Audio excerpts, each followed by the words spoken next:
right to it. With no particular order, I'll begin with question 1 here, which, as mentioned, is a very delicate question. That's what it says. I have a very delicate question. I'm not asking from a political standpoint. What is the Orthodox view on abortion, especially for Israeli women and girls who were raped on October 7th and got pregnant from the attacks? Would these be considered exceptional circumstances? And it goes on, and that's the question, more or less. So yes, these are considered exceptional circumstances, and these circumstances are certainly taken into consideration. I do want to mention, just as a general point, that abortion is not so black and white in Judaism. There are many, many complexities and many ways in which we can allow for abortions to happen. Some of them are extreme circumstances like this. Some are whether we know that the baby can be defected, the fetus is defected, and certainly by age or by the 40th day of pregnancy, we're allowed to abort.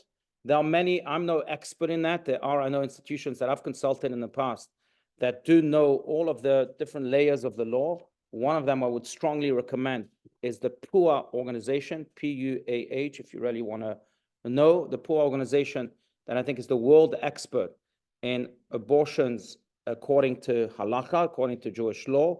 And I've spoken to Rabbi Weitzman, who's maybe the leading authority today in this domain, the leading halachic authority in this domain. But Rabbi Weitzman, as mentioned, I've spoken to him about this.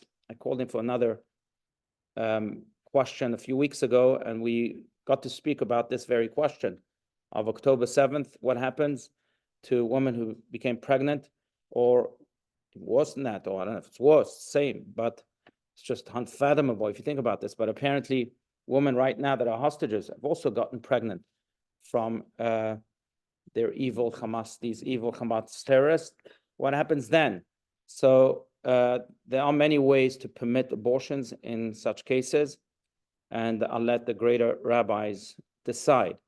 I will say this, that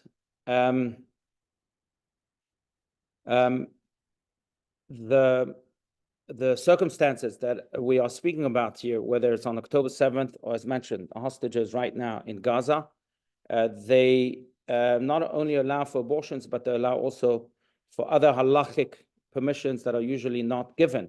For example, anything that stands between life and death.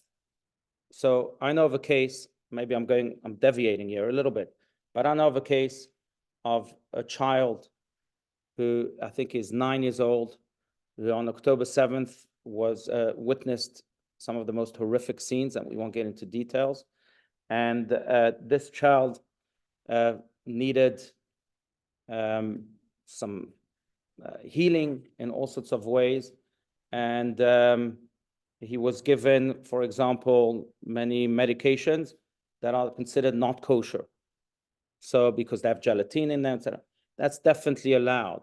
I know that this child, for example, also had to travel on Shabbat to all sorts of, that's also allowed. So you have many, many permissions that are given that go seemingly against halacha in these circumstances, because again, the number one consideration for us is the health of a person, the mental health, the emotional health, and the physical health. They all fall into the same bucket. Way before Jewish law, way before Shabbat, kosher, abortion, or anything else. And that really emphasizes the point that I think needs to be made again and again. And that is that there's a tremendous, if you think about this, a tremendous juxtaposition here. One is people who love death. People who not only love death, but they'll kill themselves in order to achieve death, in order to murder others. On the other hand, we have us Jews who have forever followed the commandment of God to Moses, Ubacharta b'chaim, choose life. People are obsessed with life. And because we're obsessed with life, we'll do anything for that life, even going against our own halakha, our own Jewish law. So that really is what serves as the engine behind it all. We are people that cherish life. that are obsessed with life, as opposed to our enemies are obsessed with death, and will do anything, even going against Jewish law, to preserve that life and to ensure that everyone's life is as best mentally, emotionally, spiritually, intellectually, and certainly physically as possible. So that's that. That's to go to the root of it. Question number 2. What I've been wondering is how or if the people of the Gaza envelope communities will go home when the war ends. After such trauma, is it possible to return and to try to rebuild their homes, communities, and their lives? That's a great question. I don't know. I can't speak on behalf of all of the thousands who were evacuated from their homes. But I will tell you, I was in Israel, as mentioned last week, and I actually did go to the Gaza envelope. I saw the sites of the massacre in Be'eri, in Re'im, at the Nova Festival, where some 400 Jews were either killed, raped, or kidnapped. Be'eri is a site that reminds me of Auschwitz. It's not a comparison. But you see homes that were set on fire with families in them. You see children's toys stored on the floor, right next to them, stains of blood. And it's just a sight that goes beyond our wildest imagination. But in those sites, in Be'eri, there are 10 families right now from last week that already returned to their homes. They are there to rebuild their home. They are there to bring back their families. And they are there to rededicate themselves to life and to all that their lives entail, including, for example, harvesting cherry tomatoes that they are growing right there in Be'eri, or making sure that the agriculture of Israel kicks into the economy once again from those communities. They are there really dedicating themselves to life, which is just remarkable is not the word, which is inspiring. When I asked, we spoke to one of them. We didn't intend to. We had a tour guide who took us from one home to another, showed us the massacres, showed us what happened in every home. And I'm not going to go into the graphics of that too, because it's just traumatic. But as we were going from home to home, I bumped into someone. His name is Amos. Hi, Amos. We came from Arizona. Who are you? I just came back last week. This is my home. Come inside. We'll have a cup of tea, a cup of coffee. What can I serve you? And we went inside his home, not the entire group, just a few of us. And then we were late to the bus, so they got upset, but it doesn't matter because we got to meet Amos. And he tells us that he is a grandfather to children and grandchildren.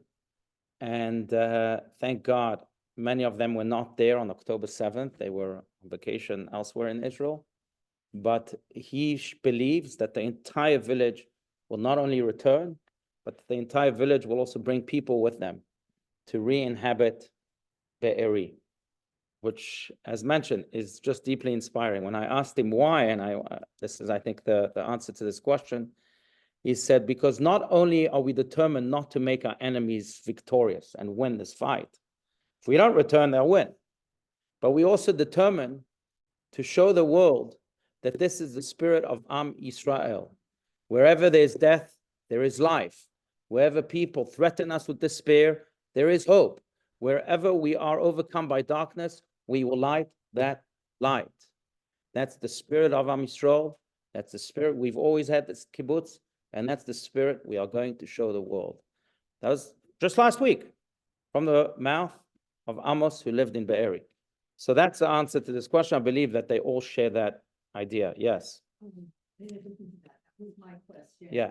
Last night I was on a JNF call for the Gaza envelope task force that I belong to, and Russell Robinson was giving an update to all of the needs. Russell was with us last week. Yeah. Yeah. She wants to talk about. Oh, they polled everyone who was evacuated, and 90% said yes, we want to go home. We'll go home as soon as possible. And that is, I don't know. That's the spirit. Right. Yeah. protest the Israelis. That's right. And they don't want the area to be called the Gaza envelope anymore. So we started referring to it as the Israel envelope, and I don't know what our task force is going to be. Right. Because we haven't decided yet. Yeah. But no, thank you for sharing that. Thank you. Thank you. And by the way, that's the perspective that was shared to us by everyone who was affected by these atrocities, really, from Amos in Be'eri to a woman who's in charge of a farm near another kibbutz in the south, to everyone that we spoke to. By the way, we saw that with Mi Hashem. Mi Hashem is a hostage who was freed. She gave a whole interview, which is just heart-wrenching, about her 51 days in captivity. When she came back, one of the first things she did, I'm sure you saw that, is she's a tattoo artist. Not that I agree with tattooing in general, but I find it still very inspiring. And she immediately got herself a tattoo that says, "We will dance again." Did you see that? Remember that? And in many ways, that is the spirit that these people truly personify. And it's just inspiring. I will say that I believe, and I've spoken to experts about this, that the best way to deal with trauma is by doing just that. If you succumb to trauma and you say, you know what, I'm going to fall into despair, I'm going to change things around, I don't know how life is going to be, then that's when many issues can evolve. But if we respond to destruction with construction, then it helps the trauma tremendously and really reinvigorates the person more than anything can. So in many ways, also from a psychological standpoint, this is a very healthy approach. Okay, so that's that question. Let's go to the next question. Could we discuss starting to adopt a family? I might have heard rumblings of someone talking about it and maybe missed the beginning. It could be a group of 4 people or 6 people or individuals. So many Israeli civilians have lost their homes and everything in them. So just buying a washer and dryer or refrigerator or dishes or pots and pans, this would also be a way to connect more people with Israel. Maybe this isn't a topic for the class. I guess it is because I just mentioned it. But yeah, I think that's a great idea. I know of many organizations. If you're interested in this, I can send you that information, Janet. But there are many organizations that have decided to adopt families. I know more organizations that have decided to adopt individuals. Through those individuals, they are adopting their families too, whether it's evacuees or soldiers or victims of terror. There are many, many who need our help, and certainly connecting with them and buying, like you said, what is it? Washers, dryers, refrigerators, dishes, pots and pans, and anything else, that helps a lot.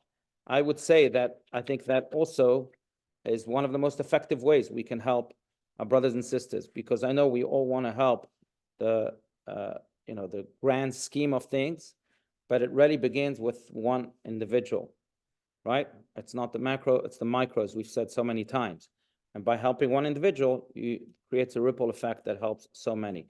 I will also say that I'm a big fan of helping individuals or adopting families directly, because then you know that your dollar is going, not that I'm, God forbid, doubting other organizations, but with that type of help, you know very well that your dollar is going directly to that individual, to that family. So that's a noble endeavor. Yes, Hannah. So who picks those families? And my other question is, don't we have when we send out the Friday, don't we have the thing that says adopt a soldier? Yeah. So that's one of the organizations I was thinking about. The organizations, again, depends on what type of person you want to adopt. You can adopt a family, just from the evacuees. You can adopt a soldier. You can adopt an injured soldier. You can, that needs crucial help because now they're not working, etc. You can adopt victims of terror, and you can adopt, villages also. There are organizations like that from the Gaza envelope, from Lebanon. But I'll send you that information. I'm going to send you like at least five of them, and people can pick. Okay. People, but there's like 10,000 injured, badly injured. Right. 12,000. Yeah. 12,000? Yeah. Yeah. Yeah. So, I mean, those are people that, those army medics and they Yeah. really need our help. Yeah. So that's one of the, I'll send everything to Janet, but I'm glad that the question was asked. Yes. Also, another way to help people is the Israeli marketplace online to purchase things that artisans are making and nobody's buying over there. Right. Very good. You can buy that. That's a good, yeah. People are always very concerned about the indoor playground for children in Sderot. And Sderot has been just getting hit and hit and hit. The good news is that they declared it bomb-proof with the recent renovations. A bomb dropped on it, it's bomb-proof. Mhm. So, Wow. amen. Thank God. Good. Yes.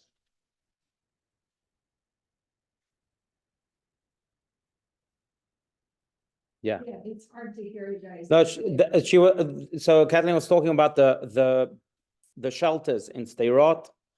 And people were asking whether they are really bomb-proof, and a bomb fell on one of them, and it worked. The shelter worked. So the bomb did not touch anyone there. That's right. Wow, a long time ago. We were there in that playground just outside of the Chabad house. Yeah, yeah. Okay, I'll send you some organizations, and you can forward them to others. Okay, I received 2 additional questions here today. I'm going to go to my notes.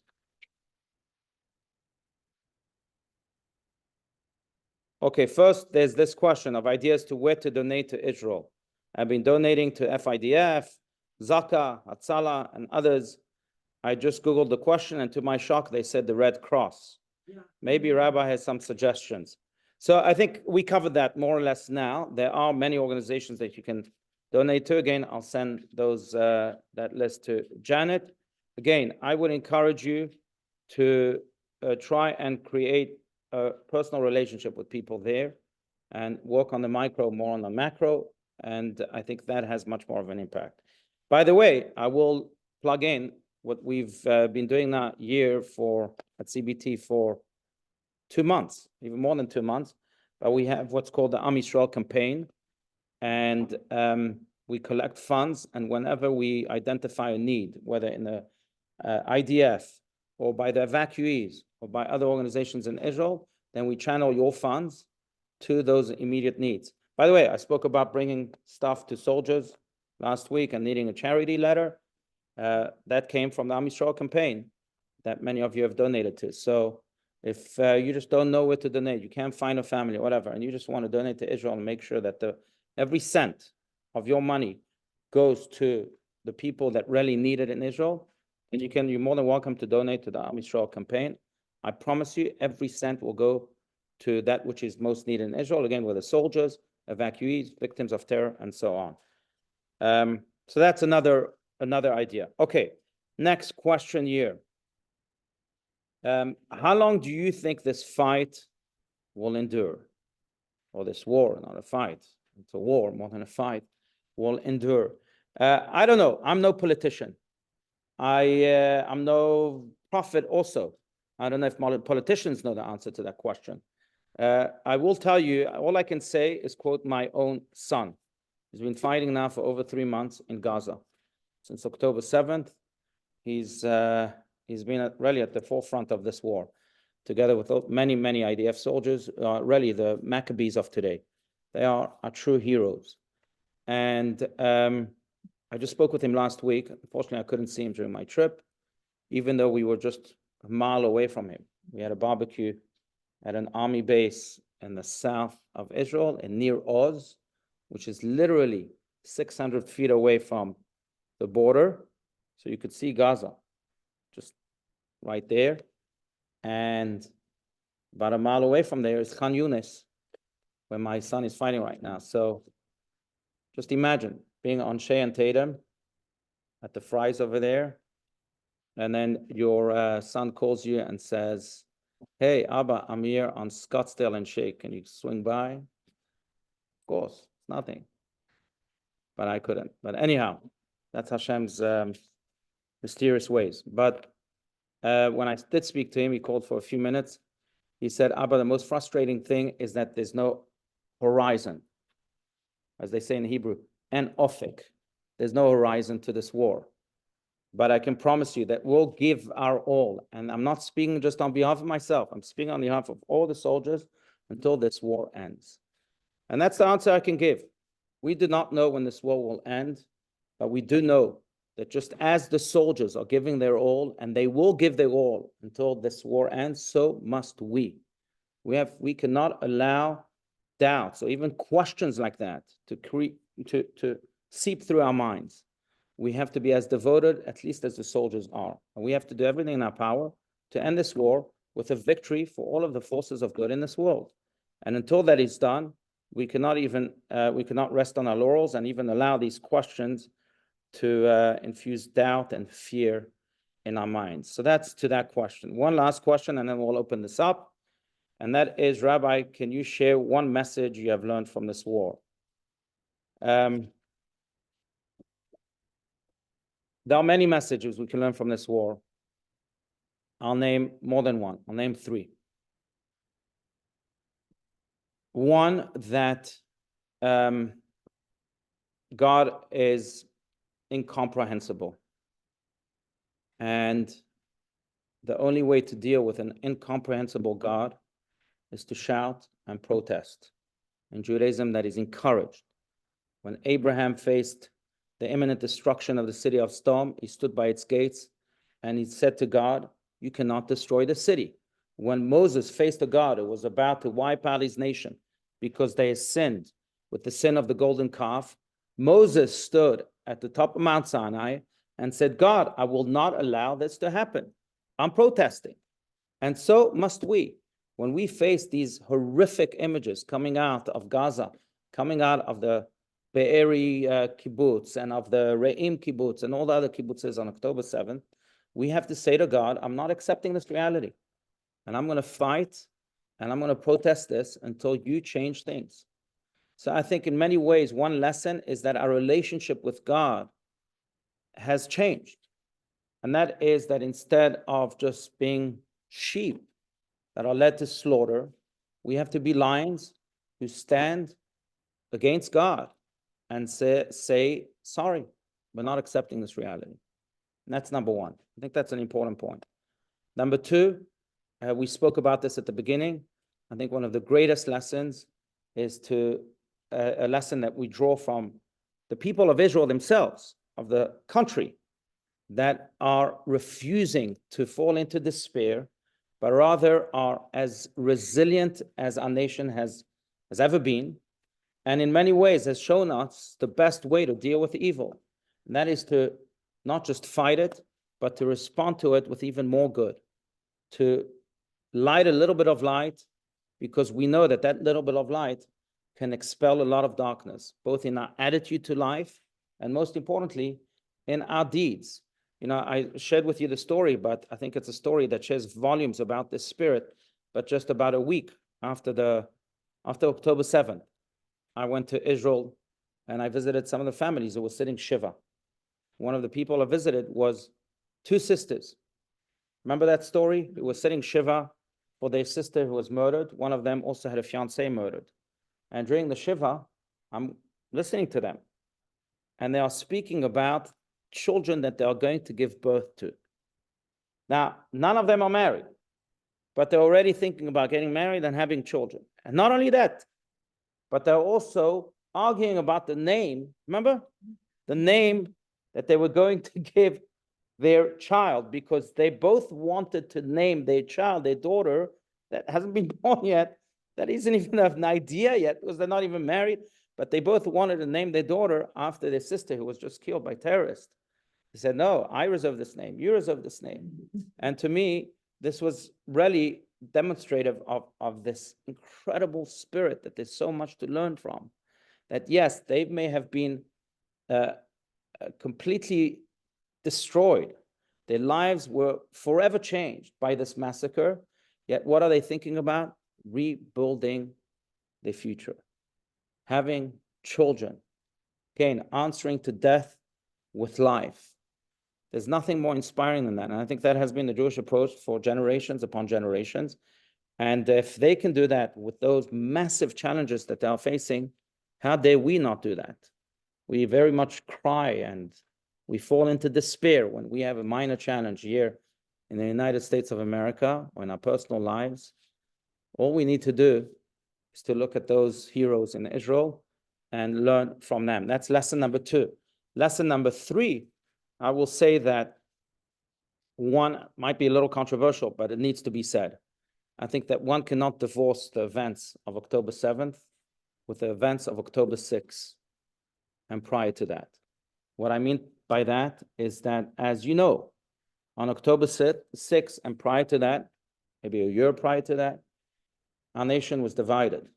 There were demonstrations in the streets of Israel that were violent.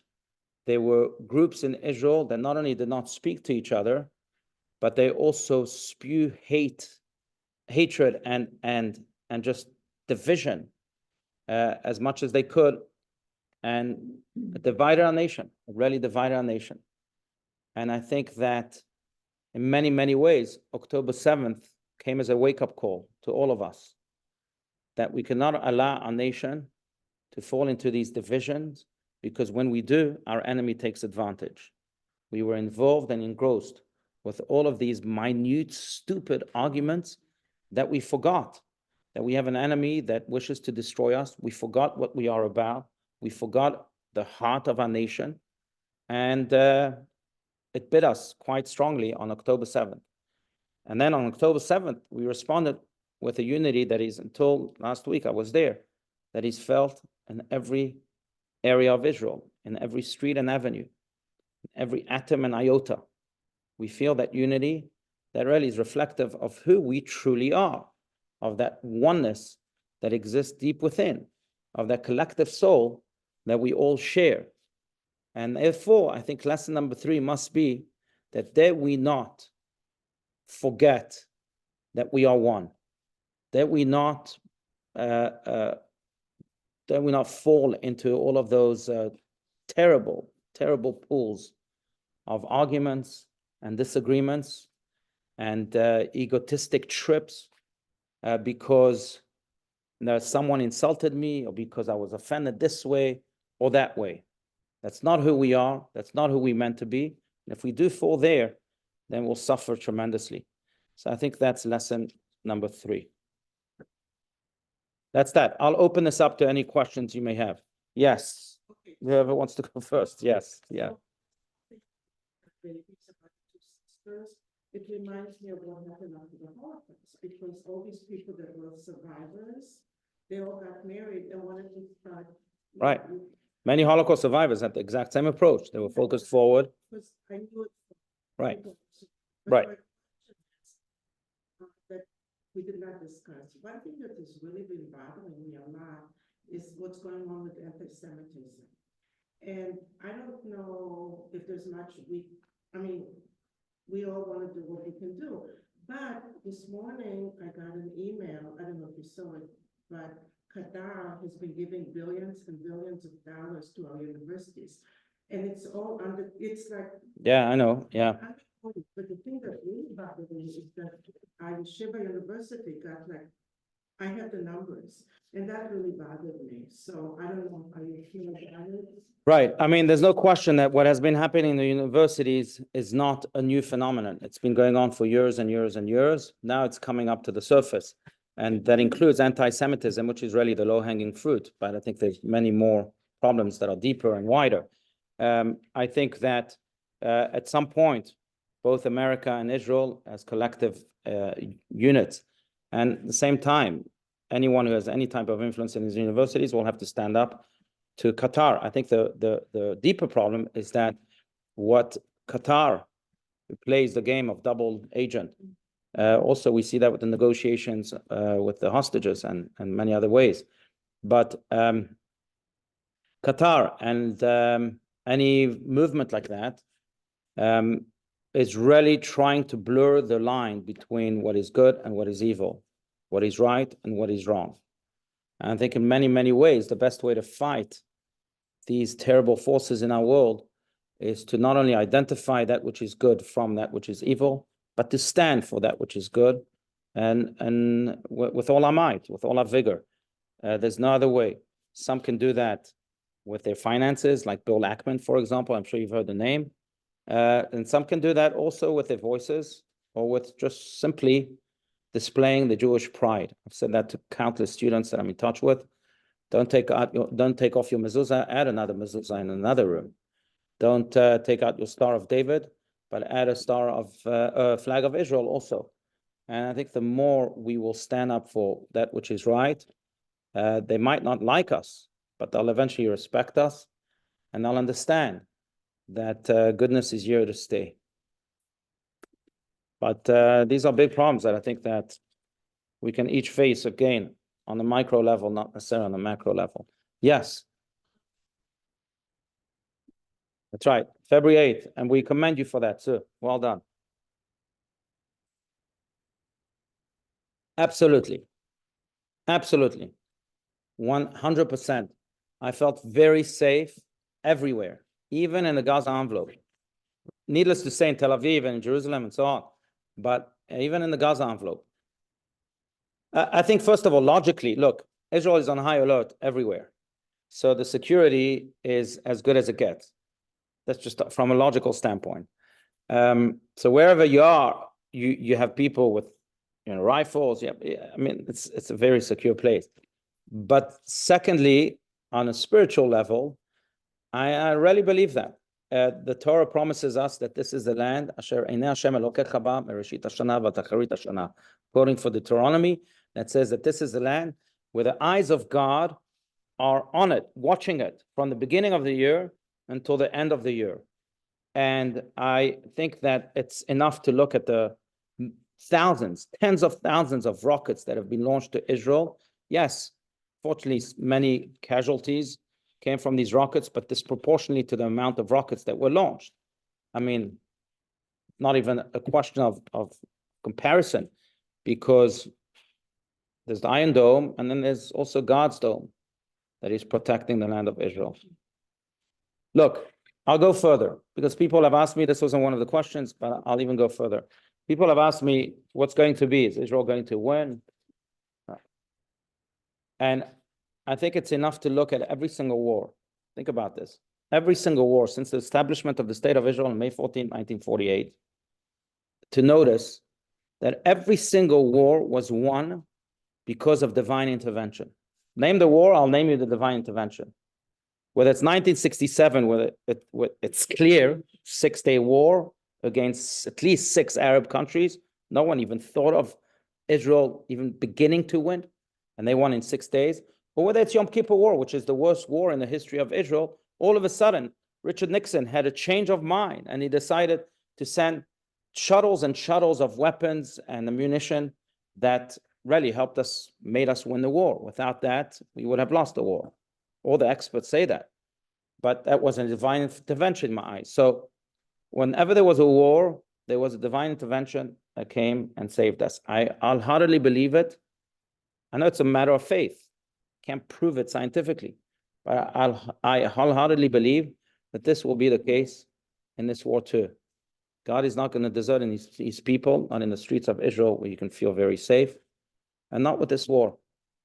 Please God, very soon, there'll be some type of divine intervention and we'll be victorious. Yes.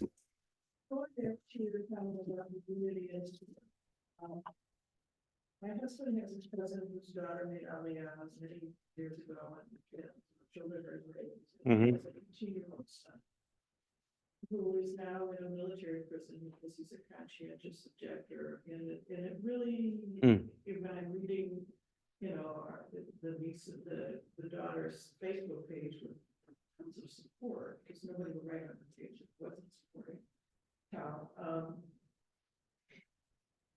It's just, I've been really disturbed about it, and it's looking very close. I mean, he's calling himself a conscience. My question is, how much of that is happening? I mean, this kid has been interviewed a couple times. We take records about it. And he's in prison for refusing to go, but how much of that is happening? So he's in prison for refusing to enlist when he was called?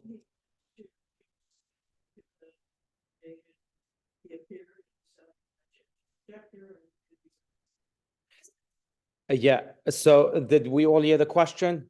How many like conscientious objectors are there? I don't know if that was the question, but do we feel?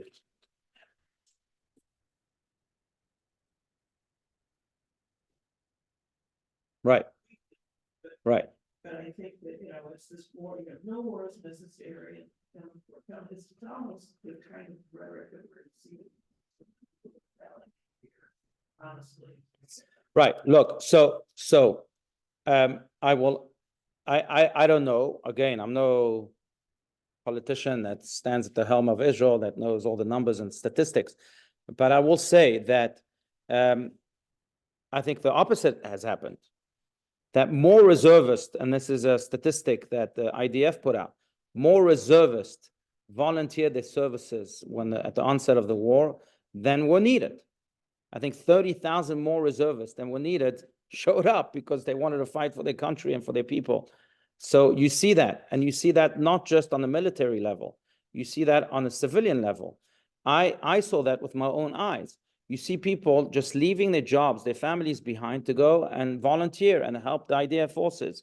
When we had this barbecue last week that I was speaking about at Nir Oz at the south of Israel for the Israeli soldiers, I will tell you that the caterers, we barbecued the food, delicious food, by the way, shawarma and like you've never had, and all of that, and so on. But they told me that since the beginning of the war, they've been doing this at cost, voluntarily, every single night. Every single night, they're elsewhere in a different army base doing these barbecues. They left there, they had a big catering business, they left it, now they're dedicated to the war. And you see that all over the place. So I think that the opposite is happening more and more. Yeah. My son was just in Gaza, serving food to the soldiers. Right. Kol hakavod. 10 days he met a friend, and he got off the plane, and people are looking for volunteers. Yeah. So 2 days he was on the kibbutz with the tractor. Right. And then he was so proud of him. Right. And then Kol hakavod to him. Yeah. Yeah. He was in Gaza for 2 days. I don't know how they got in. I think they had connections with a friend, and they barbecued. He doesn't know how to cook, but he was barbecuing. I feel sorry for the soldiers. Okay. Right. Excellent. Kol hakavod. By the way, Russell Robinson told me last week, the CEO of JNF, that there are more volunteers than planes. If there were enough planes going, then they would be able to accommodate all of the requests. But yes, go ahead. Yes.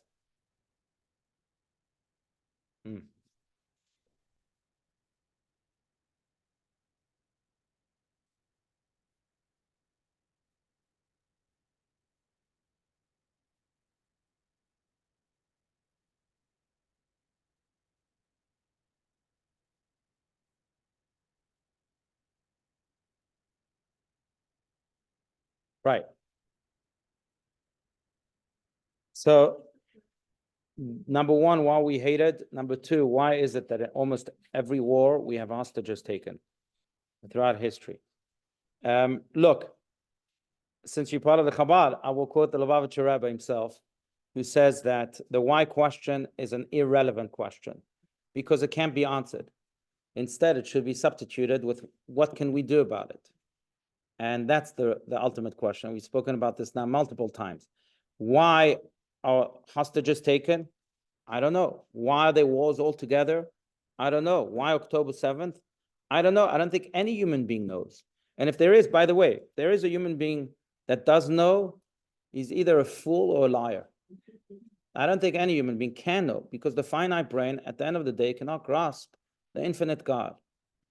Rabbi Yekutiel Yehuda Halberstam, speaking of Holocaust survivors, who was one of the most celebrated and certainly most heroic Holocaust survivors, who did so much for Jews at Auschwitz and other concentration camps. And then after Auschwitz, he rebuilt his Hasidic dynasty, remarried, had 11 children that were murdered in the Holocaust, but remarried and had additional 7 children. He built a children's hospital in Netanya called the Laniado Hospital. But when he was asked why the Holocaust, he said, look, I have the same question. And I'm sure that if God wanted, he would invite me to the heavens and give me the answer to the question that I have, why the Holocaust? But I'd rather live here in this world with the questions than die and go up to heavens and receive the answer. But that's why the Rebbe again said that it's an irrelevant question. Now, why Jewish hatred? We spoke about this. We dedicated a class to this a few weeks ago. Look, in general, there is also no real answer to that. There are theories. Theory number one is the theory of the Talmud that says that since the Torah was given, we've become hated because the Torah turns us into moral people, and the immoral people of this world don't like moral people. That's number one. Number two, it might be a psychological intergenerational trauma. We expelled Ishmael from his home, and ever since he's upset at us. Number three, it could very well be that people hate us because the best student in the school or in the class is usually hated. There's some jealousy because of jealousy and things like that. So, but again, I don't think there's a full answer to that. It's part of God's creation. And we'll say that people may hate us and will continue to hate us, but it shouldn't faze us. It shouldn't faze us. Not only because, look, the Romans, the Greeks, the Nazis, the Inquisitors, you name our enemy, they're not here any longer, we are. So history is on our side. But it shouldn't faze us, just like light is not fazed by darkness. You look at a candle, is it fazed by darkness? It's going to light. It's going to not diminish itself because it's seeing darkness and it's all intimidated. We shouldn't be fazed by darkness either. Yes, Janet.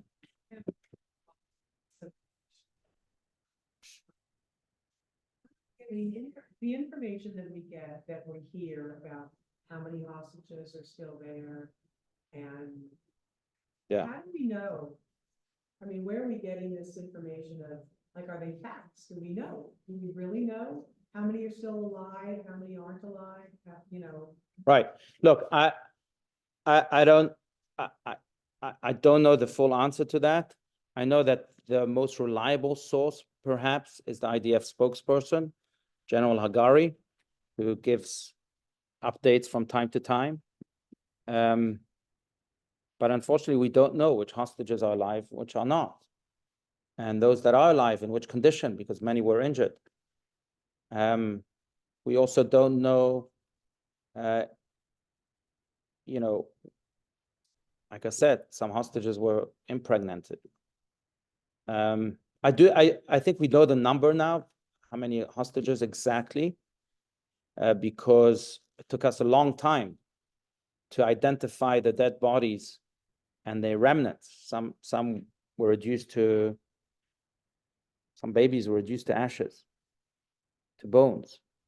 So it took us a long time to identify who was among the dead in that Gaza envelope and who was not, who might have been taken, but now I think they've... It's 103 days. So in the 103 days, once we've determined how many hostages there were. Right. To begin with, and we know how many are released. Right. We're just doing math. Right. So we really don't know. No, I think it was an elimination game, right? They eliminated like you said, numbers. These are the number of people, what they did on October 7th, just mathematically, this is the number of people missing. Now, among them, let's see who's dead and who was kidnapped. After all of the forensic experts came to examine all of the dead that they had, including people, again, reduced to ashes and bones, then they were able to say, okay, this is the exact number of people who are dead, and therefore the rest must have been kidnapped. So, okay. So clearly that's just the number that we got after all that was done. Right. It doesn't change. Right. We don't. That's right. I have another thing to say, very positive. Yes. So for those who don't know, I'm not getting paid for this, but we are having a, one in Seoul conference, and Rabbi Allouche is in the picture. That's I don't know why they did that. That probably would discourage people from coming, but that's fine. Yes, thank you, Sue.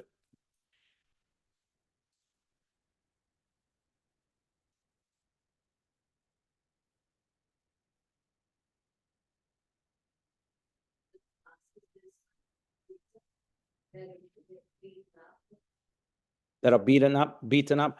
Yeah, I mean, look, they are, yeah, they are, right. And there are stories of the hostages themselves who were freed that are also just so difficult. No doubt, no doubt. I don't want to, no doubt, no doubt, no doubt. One of the children that was released was sharing what he went through. One of the things that they forced him to, first of all, they told him, you're not coming out. Gilad Shalit, it took 5 years, it's going to take 10 years. Just imagine.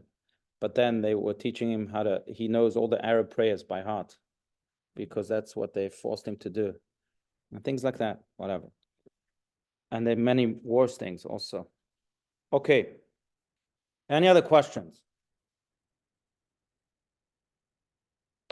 Okay, I'm gonna just share with you in conclusion, just a call to action, because so I was in Israel last week with a solidarity mission of leaders here in Arizona. And then I got this call from my son, who was a mile away. And I said to him, is there any message you would want me to share with my group right here? And he said, yes. And that's the message I want to share with you and conclude the class with. I said, what's the message? Remember, he's a 20-year-old, he's very pragmatic. So I said, what's the message? He said, look, just go tell them that we here in Gaza are taking care of business. Now they have to take care of business, because we cannot do this alone. I say this to you too. Let's take care of business, because they can't do it alone. They need us. We need them. We're in this together, and together we will win.